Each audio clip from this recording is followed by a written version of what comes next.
এই রমজানে ইফতারির সময় খেতে পারেন ঠান্ডা ঠান্ডা মজাদার লাচ্ছি।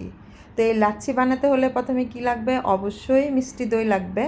তো এখানে হচ্ছে রাব্বির একটা বন্ধু বগুড়া থেকে হচ্ছে দই এনেছে, তো রাব্বিকে হচ্ছে এই দইটা গিফট করেছে। তো আম্মা বললো, তাহলে শিখা আমি একটা আইসক্রিম এনে দেই, তাহলে আজকে ইফতারিতে লাচ্ছি বানায় ফেলো।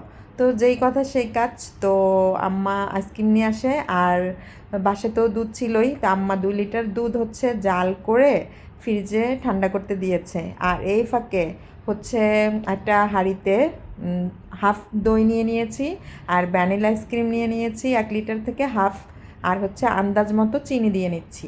আর একটুখানি দুধ দিয়ে নিতে হবে, মানে জাস্ট এটাকে মিক্সড করার জন্য যতটুকু দরকার। তো এই তো একটুখানি দুধ নিয়ে ভালো করে মিক্সড করে নিতে হবে। তা আপনারা চাইলে হ্যান্ড ব্লেন্ডারেও মিক্সড করে নিতে পারেন, চাইলে আবার হ্যান্ড বিটার দিয়েও করে নিতে পারেন, তো চাইলে ডাল ঘুটুনি দিয়েও করতে পারেন। তো এই তো তো আমরা প্রথমে চামচ দিয়ে মিক্সড করে নিয়েছি, এরপরে ডাল ঘুটুনি দিয়ে ভালো করে ঘুটে নিয়েছি।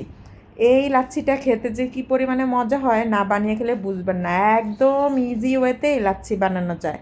তো এই হচ্ছে মজাদার লাচ্ছি। আপনারা অবশ্যই বানিয়ে খাবেন, আর কেমন হয়েছে কমেন্ট করে জানাতে ভুলবেন না। তো আপনারা সবাই ভালো থাকবেন। আসসালামু আলাইকুম, আল্লাহ হাফেজ।